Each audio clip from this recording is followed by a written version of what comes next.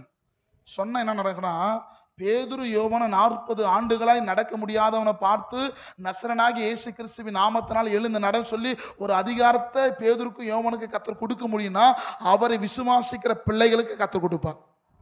அல்லேலூயா. நான் சொல்றது உங்களுக்கு விளங்குதா? அல்லேலூயா. சொல்ற வார்த்தை எதிராளியா இருக்கிறவனுடைய வாழ்விலே ஒரு மாற்றுதலை ஏற்படுத்த முடியும் சொன்னா, அந்த வார்த்தையை, அந்த நாமத்தை நீ அறிக்கை செய்யணும், உன் வாழ்க்கையில் இருக்கிறதான எல்லா இருள்களை கர்த்தர் மாற்றுவா. அல்லேலூயா. நீ எடுத்து வாசிக்க கேட்போம். மல்கியா 4ஆம் அதிகாரம் 2ஆம் வசனம் வாசிங்க.